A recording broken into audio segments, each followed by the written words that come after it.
Hello my dear friends, you're on the Military Summary channel, and today we will discuss the situation in Ukraine on the 24th of July of 2023. Today we have a lot of very interesting updates, so let's start.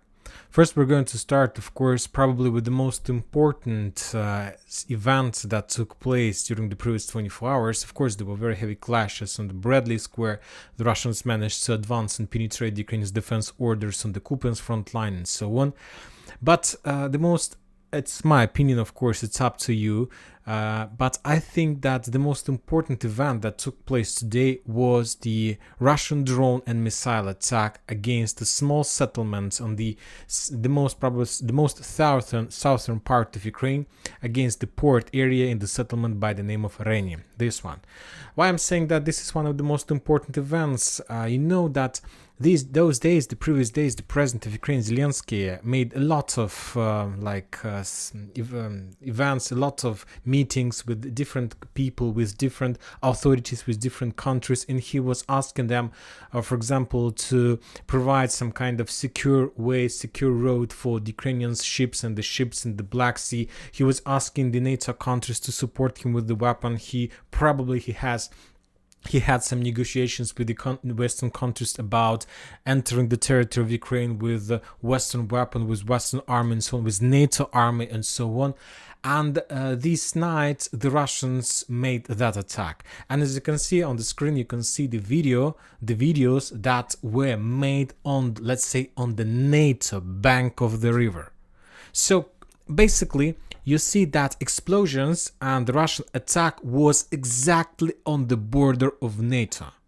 And this is the very big disaster because if you ask my opinion, I don't see any problems for the NATO countries, for Romania to be more precise, for the United States of America, to shut down every single drone and every single missile that were heading in direction of this small settlement on the southeast western part of Ukraine. I don't see any problems. And you know that if the United States of America shut down NATO countries, NATO shut down those drones, I don't think that there would be any problems even with Russians. Because you always can say that we saw a danger, we saw some aggression, we saw some missiles that were heading in direction of Romanian and NATO border, so that's why we took a decision to shut them down.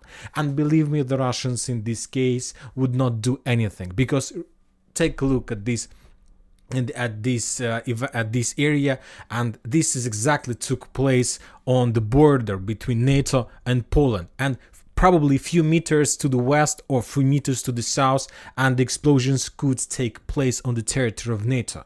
So as I understand, there are no problem with this. You can always say that there was some kind of automation system, that air defense is automation system, and we saw the risks, and that's why we took a decision to shut down. But the main thing that the NATO countries didn't even use their fingers to prevent this situation. And this is the most terrible piece of news for the Ukrainians.